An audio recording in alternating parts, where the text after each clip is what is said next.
The Garden of Eden, our most enduring legend. A story found in one great civilization after another.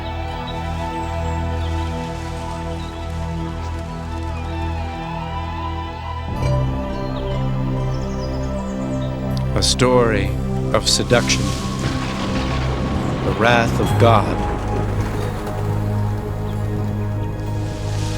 and paradise lost.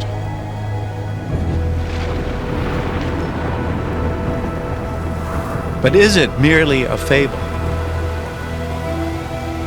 Is there evidence the great stories of the Bible might be true?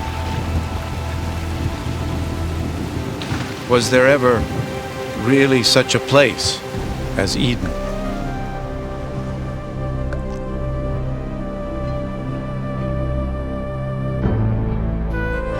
Today, the search for the Garden of Eden leads us to a dry and desolate land, to a place called Mesopotamia.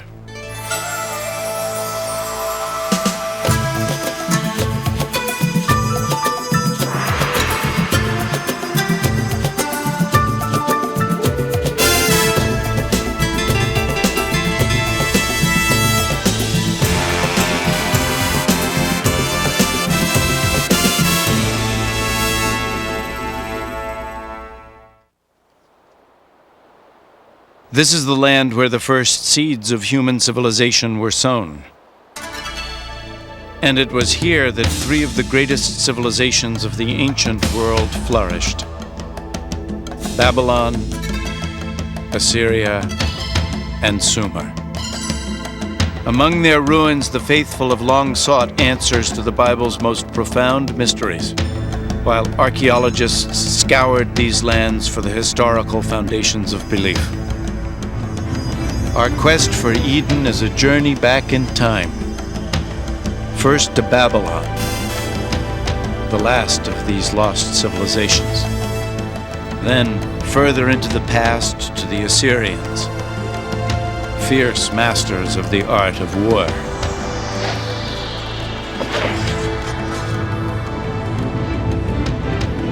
And finally, to a moment in the past so distant, only Eden could have preceded it.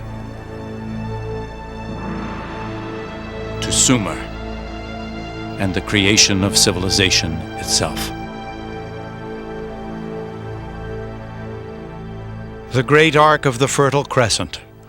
Over the course of more than 6,000 years, this rich land, cradled between the Tigris and Euphrates rivers, gave birth to the first great civilizations. The Greeks called it Mesopotamia. We call it Iraq. By peeling back the layers of history here, we can trace the origins of our oldest stories and travel back to the deepest roots of faith. Our journey begins on the western edge of Mesopotamia in Israel. A chance discovery in 1947 would rivet the world's attention to archaeology and to the Bible. Two Bedouin shepherds are moving a herd of goats along the cliffs of Qumrun, a few miles east of Jerusalem. In the sun-baked desert, they notice a small cave obscured by a rocky slope. Curious, one begins to climb. It's not uncommon for ancient and valuable artifacts to be found along these bluffs.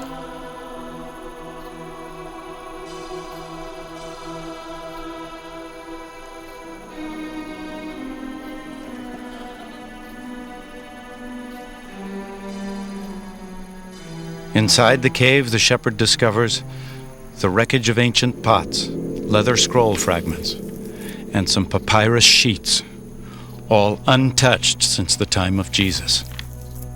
These writings by an obscure Jewish sect called the Essenes would come to be known throughout the world as the Dead Sea Scrolls. In surrounding caves, hundreds of ancient scrolls would eventually be unearthed.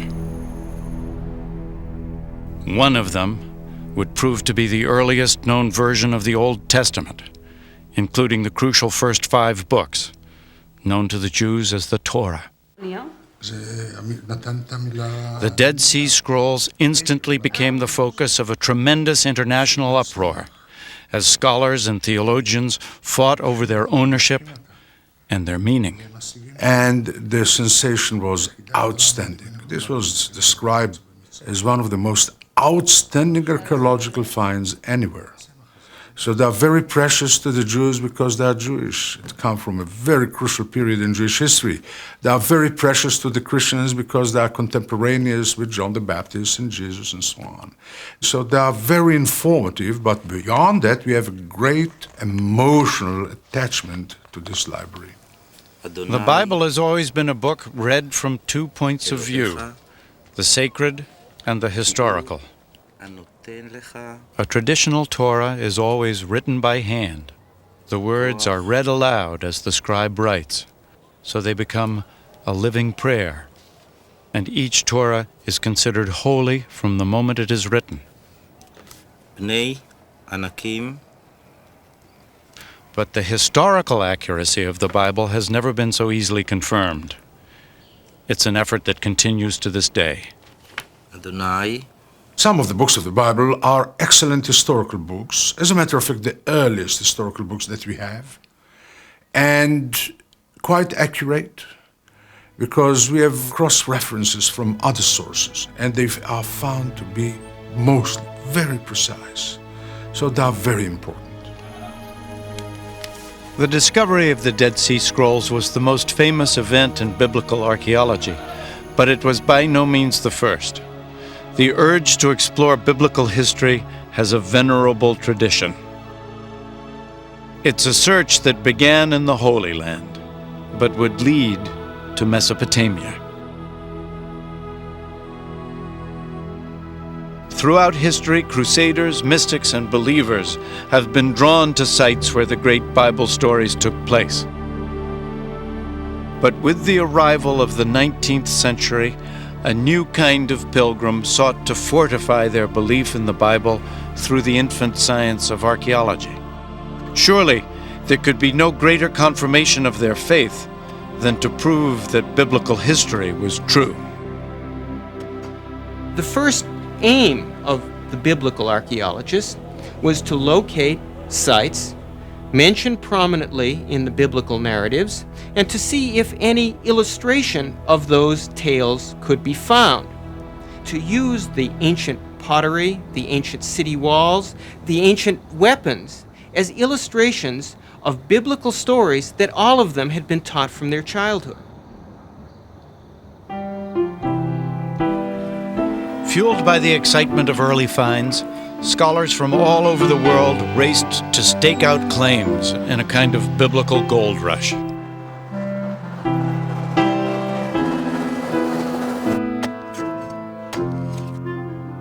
Competing British, German, and French archaeologists descended on the Holy Land. Teams of theological detectives digging for both God and country.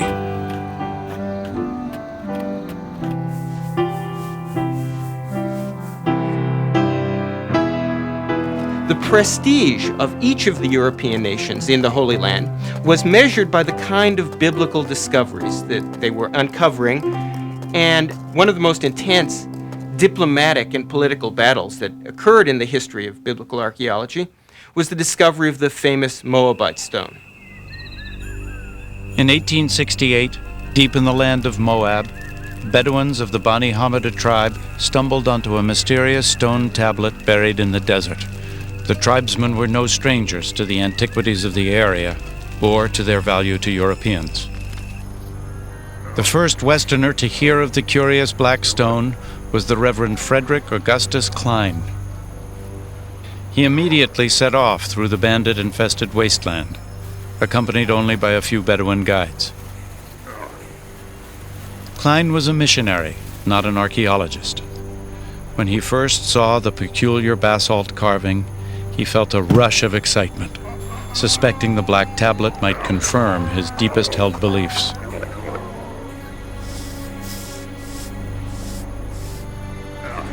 He examined the stone and made a rough impression of the inscription.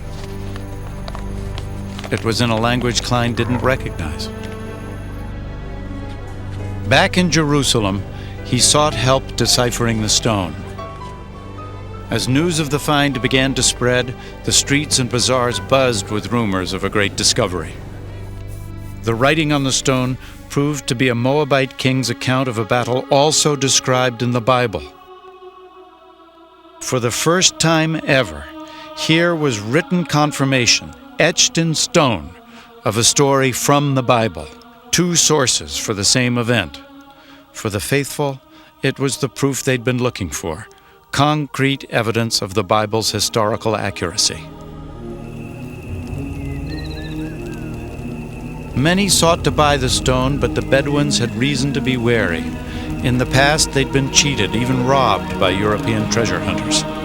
Assuming that anything so highly prized by Europeans must contain gold, they dumped the stone into a fire in an attempt to break it apart. As fire heated the stone, they poured water over it, again and again, until finally it exploded. They found no gold, and the stone was destroyed. The first archaeological confirmation of a Bible story, the first corroborating evidence ever found in the Holy Land, was shattered. The loss of the stone was devastating, but it didn't end the biblical treasure hunt. Now that the Bible itself was verified as history, it pointed the way even further into the past, back more than 2,500 years ago, to a great empire ruled from Babylon, to the very moment the Bible itself was born. The year is 586 BC. The armies of Nebuchadnezzar, king of Babylon, descend on Jerusalem with the wrath of an angry God. It is almost 6 centuries before the birth of Christ. The Romans have not yet even dreamed of empire. It is a dark chapter in the history of the Jews, while Babylon's fierce star is rising. The Bible describes the Babylonian attack. Homes are pillaged, King Solomon's temple is set ablaze and utterly destroyed. 10,000 Israelite captives, princes, soldiers, artisans, and scribes, all are led to Babylon in chains. The Israelites crossed more than 500 miles of desert, following ancient trade routes across modern-day Jordan, Syria, and Iraq to Babylon.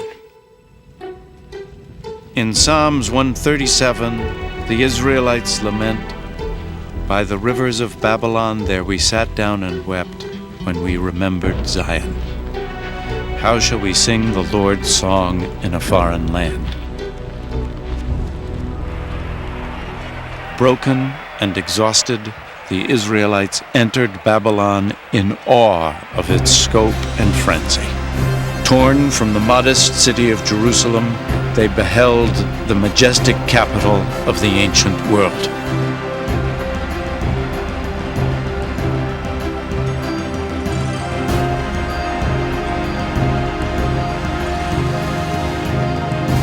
But somehow, the Israelites managed to do more than sing the Lord's song in this foreign land. They also wrote it down. If you look at any piece of oral literature and then you write it down, you're formalizing it. You're immediately setting down a text which people can criticize or can say, this is the truth, everything else is wrong. That, I think, is the biggest effect of writing down the Bible or the Old Testament. Today, the reconstructed walls surrounding Babylon are stamped with the name Saddam Hussein. But once the bricks bore another name, King Nebuchadnezzar. This was a land of many gods and pagan idols, an unlikely birthplace for one of the world's most sacred texts. Yet Babylon's great diversity created the perfect climate. And they come into this cosmopolitan environments, even the most educated among them and literate among them were being bombarded with direct contact with other people. And I mean other people. The Israelites found themselves in a melting pot of different races and languages, conflicting gods and alien demons. What city is this, the book of Revelation would ask, clothed in purple and scarlet and decked with gold and pearls? The habitation of devils and the hold of every foul spirit, Babylon the Great, mother of harlots and the abominations of the earth. But among all the abominations, even perhaps because of them, this was where the Bible first became a book. Threatened by an overwhelming new culture, Hebrew scribes were desperate to preserve and solidify Jewish identity.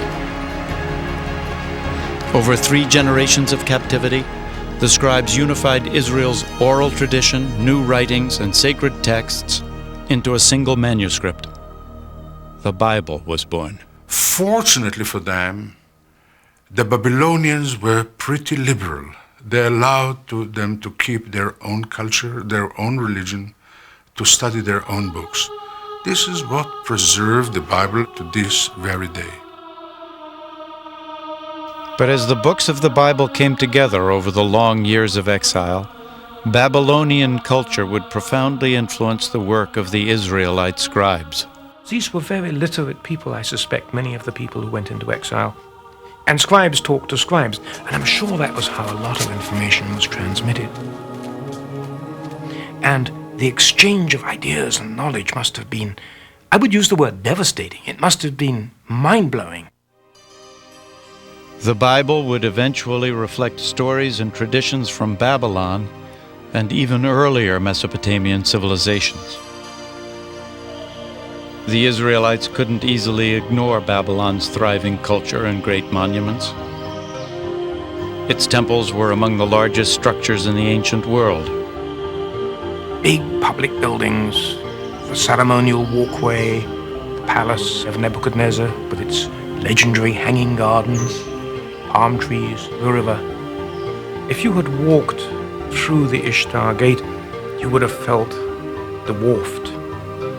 And this was deliberate. You were in the presence of something powerful. But on all sides of it was the city, the people, the commoners, narrow, winding alleyways, rows and rows of small stores, donkeys braying, crowds of people walking, small, closely knit quarters teeming with life.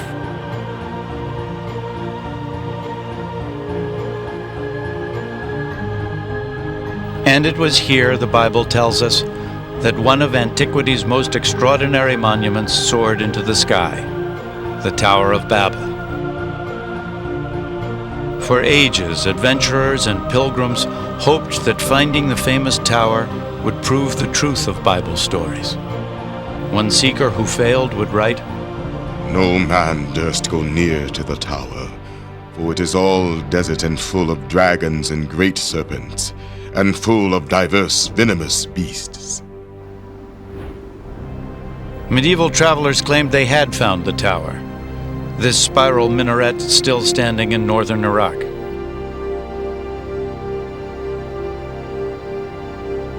But they were wrong. This tower was built 1,500 years too late and far from the walls of Babylon. Perhaps the most intriguing possibility was posed by Robert Koldewey, a German archaeologist. In the early 1900s, he discovered a rectangular ditch with only a few ancient bricks remaining. Many experts believe Koldewey had found all that survives of the famous tower. Babylon's great monuments made a strong impression on the biblical scribes. But her most enduring legacy, surviving to this day, is a Babylonian innovation far more impressive still: the rule of law. Babylon was the first civilization on earth to have a written legal code. The original carved stone is an astonishing relic. Lost for hundreds of years, it would emerge in the late 19th century, a stone engraved with one of the most important legal documents of all time. 1,200 years before the Israelites were taken captive, a Babylonian king had this stone carved with the laws that bear his name, Hammurabi's Code. These writings can be read as precursors to the legal code in Exodus, Leviticus, and Deuteronomy. In societies where knowledge and law is transmitted orally and dealt with orally, precedent is terribly important. But when it got written down, the people who wrote it down had immense power. Hammurabi's Code has influenced nearly every civilization since Babylon. Today, even some of its more primitive methods of judgment survive virtually intact. Hammurabi described a ritual called the ordeal, a painful, even deadly test of guilt or innocence. In some remote Bedouin tribes, the ordeal is still practiced, much as it was in the time of Hammurabi. In this rare footage, a holy man called the Mubashi will judge the accused by examining their tongues after they lick a red-hot iron spoon.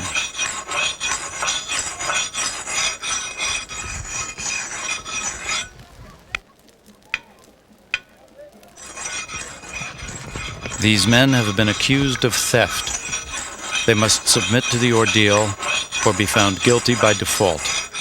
Family members look on anxiously as the young men prepare themselves for the painful ritual.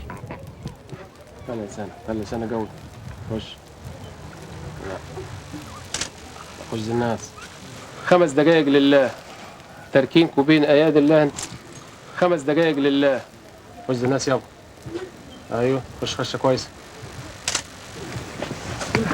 بس املى موقك ميه يا ابني زي ما عمل ده هو Water doesn't ease the pain. It's meant to cleanse and purify the drinker and to ready him for judgment. بتسد حركك ليه يا ابني انت The holy man prays and then examines the singed tongues, seeking a sign from God. Only the Mubashi can divine guilt or innocence, and he alone will determine the men's fate.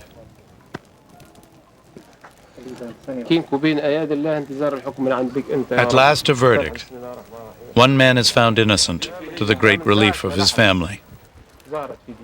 The other is not as fortunate. Declared guilty, he will be fined for his crime. The ordeal is an intriguing modern-day echo of Hammurabi, but his laws reach even more directly into the present through the Bible. Thou shalt not kill.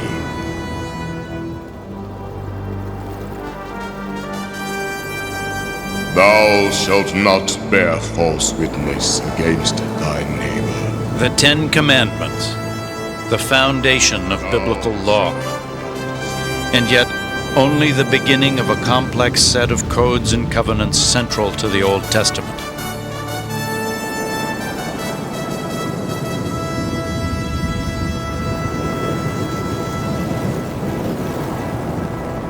And in these laws, the clear voice of Hammurabi can still be heard. Hammurabi set down laws. He didn't innovate a great deal. He merely set down in writing laws which had operated by precedent for hundreds, if not thousands of years, an eye for an eye, a tooth for a tooth, and principles like this, many of which are still codified in law today. But the Babylon that shaped the Bible and its laws had its roots in an even earlier civilization, one that reached its peak 7 centuries before Christ.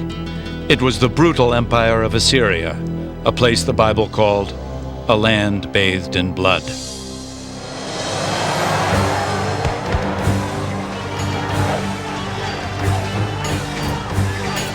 Deadliest of all Mesopotamian armies to sweep through the ancient world were the Assyrians.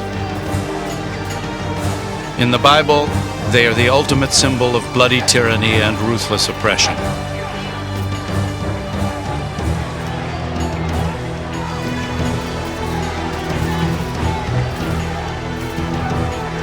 "100 years before Nebuchadnezzar took the Israelites captive in Babylon, the Bible tells us the Assyrian king Sennacherib attacked the lands of the Israelites.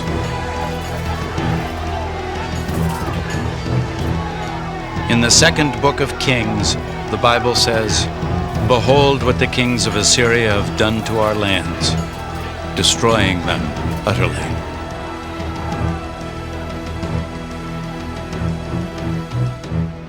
The Assyrians were ruled by despotic kings. They believed in absolute power.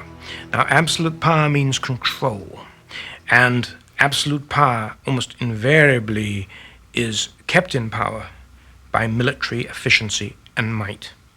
And the Assyrians maintained an enormously powerful and efficient war machine.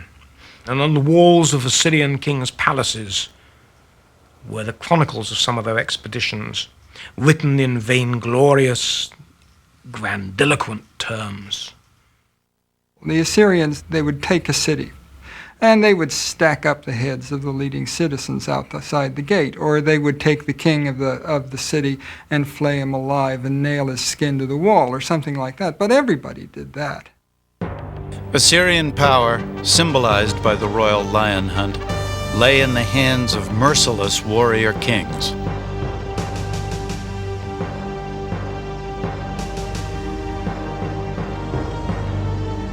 Even the Bible betrays grudging admiration. Behold the Assyrian. Under his shadow dwelt all great nations. Ezekiel 31. When the city of Rome was in its infancy, Assyria was the greatest empire in the world. For more than 1,000 years, details of Assyrian civilization were few. Even its great capital city of Nineveh was unknown to the modern world. Then, in 1852, these desolate ruins were explored by British archaeologist Austen Henry Layard. What Layard found here in northern Iraq was nothing less than the royal palace of Nineveh, an unspoiled treasure of Assyrian civilization. Tunneling like a miner through the earth, Layard uncovered great winged bulls and spectacular artistry, hidden from human view for a millennium. The world was stunned and excited by his breakthrough. Nineveh was another biblical city found, yet more confirmation of the Bible's historical accuracy.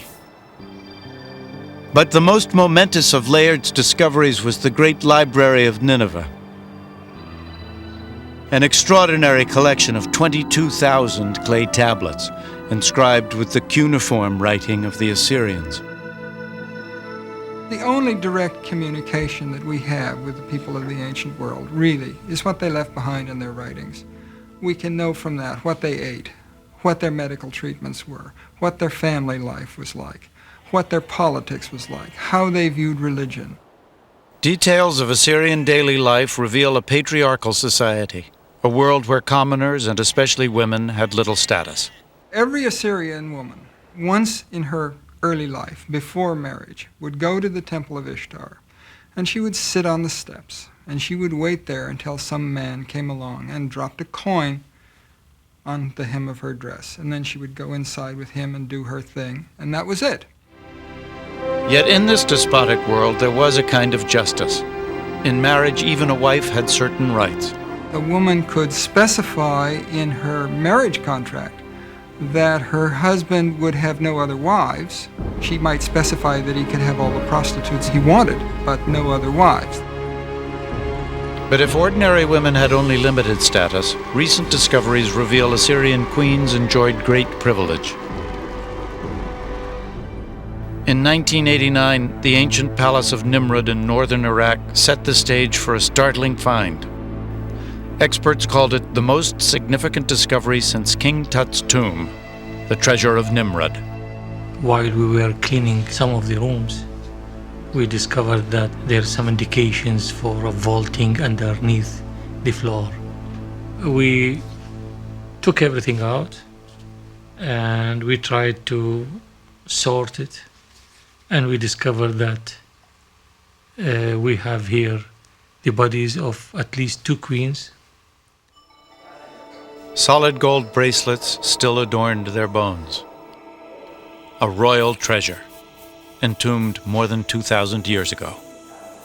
This remarkable footage, shot by Iraqi archaeologists, is an exclusive record of their extraordinary discoveries.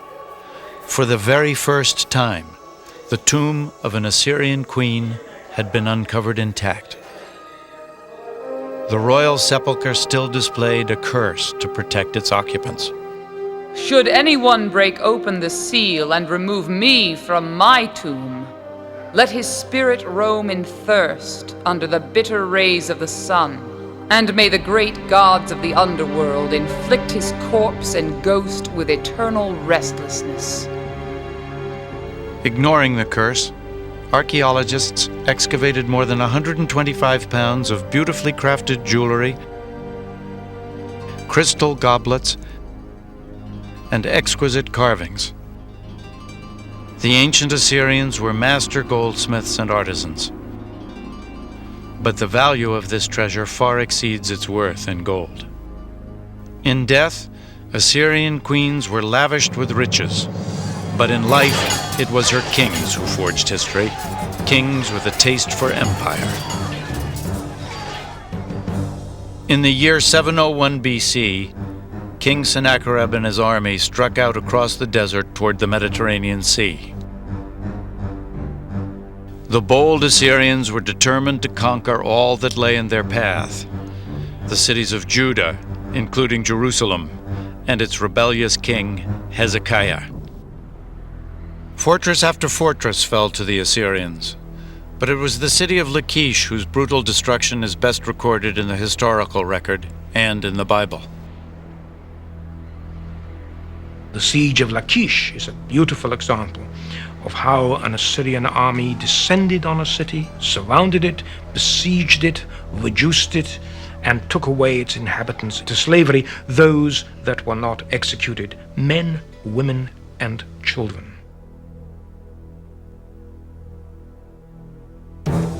Their technique was very simple. It was brutal conquest, fast-moving conquest, systematic, efficient conquest. And on the bas-reliefs in Assyrian palaces, you see the siege engines, the soldiers moving up the mounds with the shields above them, protecting them from the debris thrown down below. But they had no hope in hell. Those guys were professional soldiers. It was a machine. From the capital city of Jerusalem, King Hezekiah knew an Assyrian attack was inevitable.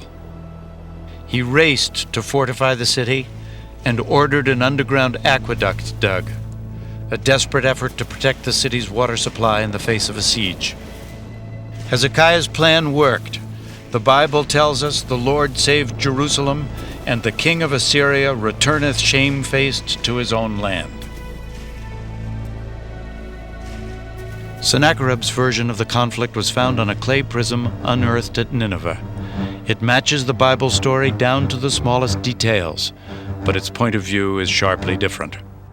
But as for Hezekiah the Jew, who did not bow down in submission to my yoke, 46 of his strong-walled towns I besieged and conquered. The awful splendor of my lordship overwhelmed him. Stories are told from different angles, but they are in agreement. If you'll have to tell about what happened today and I'll have to tell, we'll tell different stories. We have the story of Sennacherib invading to this country. Each tells basically about the same historical event with absolutely no contradictions. No contradictions but one, the result. In Sennacherib's version, Hezekiah is shut up in Jerusalem like a caged bird. But in the Bible, the Assyrian armies are held back by Jerusalem's walls. It is perhaps the earliest example of spin doctors at work. The God of the Israelites has the last word. I will break the Assyrian in my land, the Bible says, for through the voice of the Lord shall the Assyrian be beaten down. Isaiah chapter 6. And the Bible tells us God does destroy Nineveh, throne of the great Assyrian kings. It wasn't the first such annihilation. Long before, the Almighty had laid waste an entire civilization. There is not a single mention of their name in the Bible, but they were called Sumer, and they told the story of a great flood.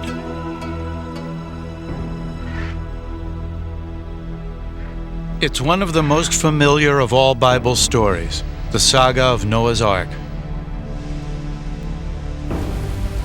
An angry God, a wooden boat, a deluge. It's the story of Noah and his family escaping to the ark with every species of animal and surviving the punishing flood, while the rest of mankind is destroyed. It's a primal tale, stirring our deepest hopes and fears. A story found in the Bible, but also in another ancient text, a text discovered in the ruins of Sumer. Early this century, a group of Mesopotamian tablets were translated. They revealed the earliest known legend of a cataclysmic flood. The world's very first written epic, it is the story of the mythic king Gilgamesh. His tale of a great flood predates the Bibles by at least 2,000 years. For 7 days and 7 nights, the flood had swept over the land, and the huge boat had been tossed about by the storms. The boat then runs aground on a mountain. He sends out birds, which is the story which has an eerie similarity to the story of the biblical flood. It's a wonderful story. More than 5,000 years ago, the story of the Great Flood was first told here, in the ancient cities of Sumer, Uruk, Eridu, and Ur. In Sumer, we find the first of almost everything that makes us civilized. They invented the wheel, government, and gardening. Sumer, the first civilization on Earth. In a land without stone, they devised mud bricks, like those still made and used today. And from these simple building blocks, they erected the first great monuments called ziggurats, towering temples soaring hundreds of feet into the air. The Sumerians invented the 60-second minute and even the troubled teenager. Where did you go? I didn't go anywhere. If you didn't go anywhere, why do you idle about? Go to school, stand before your teacher, recite your homework, write your tablet. Do you understand me?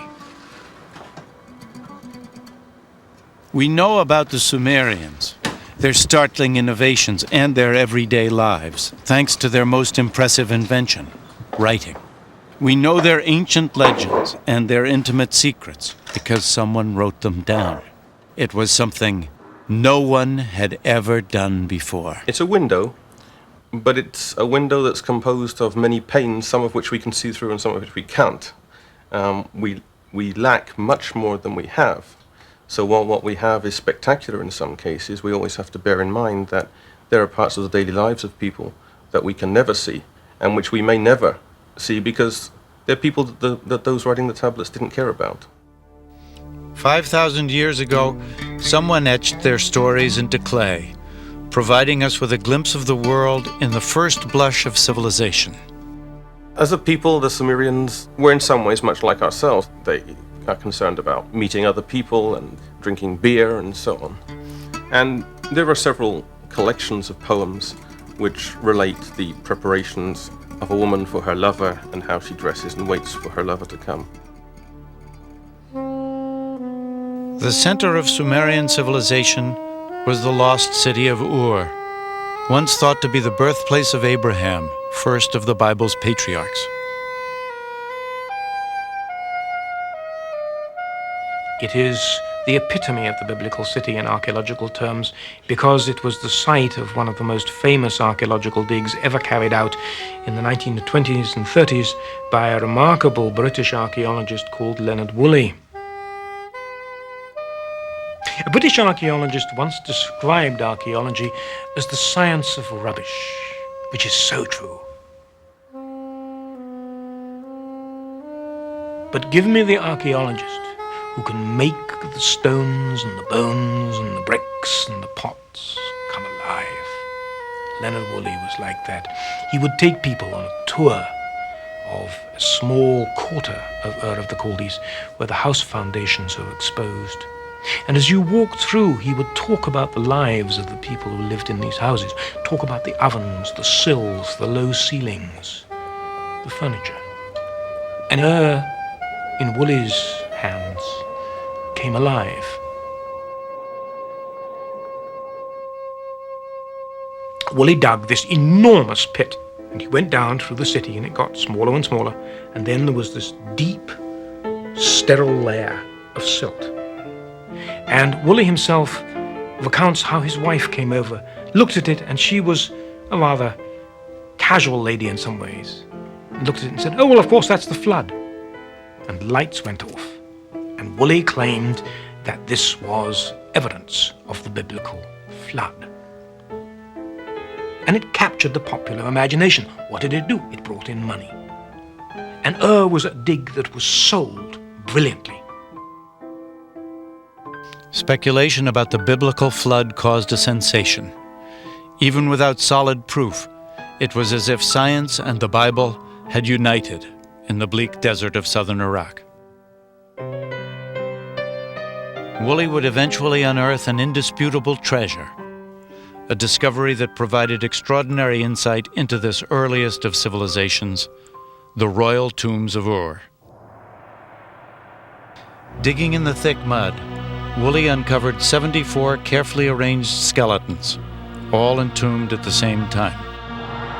The burial told the shocking story of a king's final journey into the afterlife, and of those who accompanied him. And from this, he developed a remarkable story of a pre-dynastic royal funeral. And his story went something like this. First, they dug this big pit with a ramp up one side. In the pit, they erected a sepulchre of stone, in which the body of the royal personage was placed.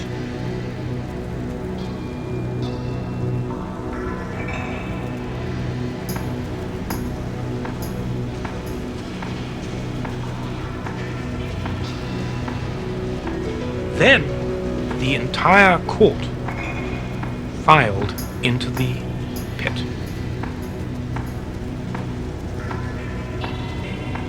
Everybody lined up and stood there with little clay pots in their hands.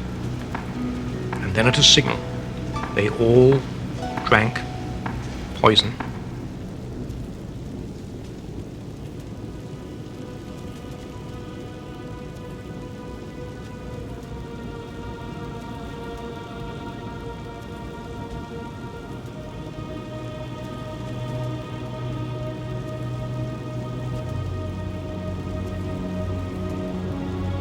Lay down and died. So the prince went to his grave, accompanied by all his retainers.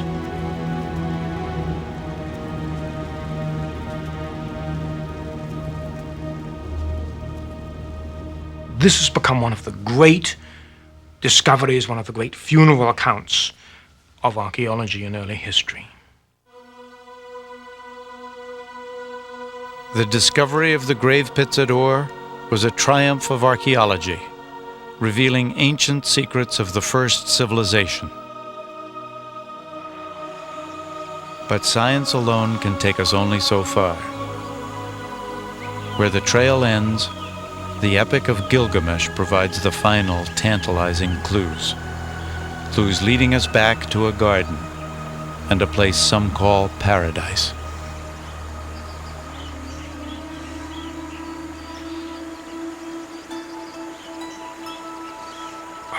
The Garden of Eden. In the beginning, God created the world.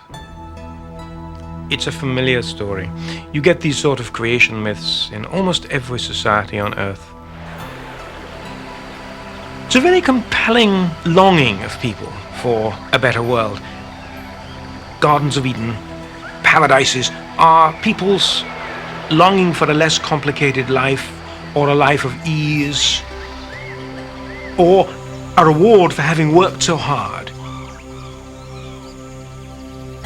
In the ancient Sumerian Epic of Gilgamesh, The name given to paradise is Dilmun. It's a place beyond the edge of normal human habitation. That's how it features in the Sumerian flood myth. That's where the flood survivor goes to live. And there are other myths which feature Dilmun as a place where everything was perfect. Dilmun figures in Mesopotamian legend as a sort of Garden of Eden, as a sort of paradise, a place of verdant green and abundant water and cool winds and breezes. It is a place of wonder, a perfect place. Yet it is also home to a serpent. In the ancient epic, the snake steals away the flower that bestows immortality. And so, like Adam, Gilgamesh must leave the garden and die. The idea of paradise seems universal. But what is it based on? Was there ever really such a place? The clues point to an enchanted, yet very real location. 400 miles south of the ancient Sumerian city of Ur lies the island of Bahrain, a pivotal marketplace on the trade routes across the arid deserts and salt seas of Mesopotamia.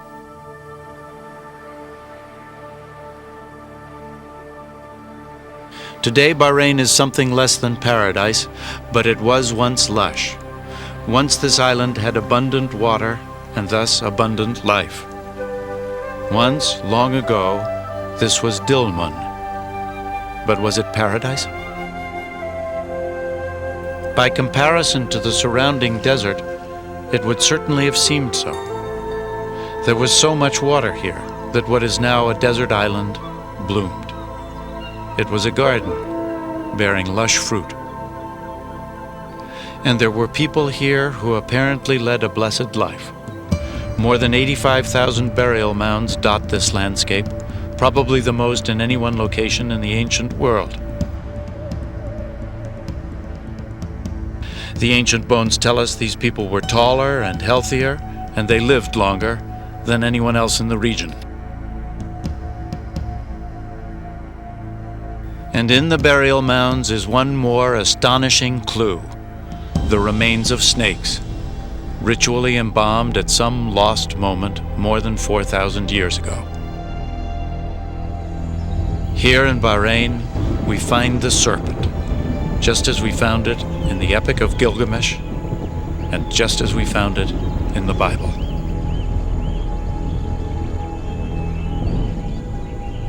Our journey back in time has crossed the lands where the Babylonians, the Assyrians, and the ancient Sumerians once walked the earth. Is it possible to venture even farther, to the land that conceals the very footsteps of Adam?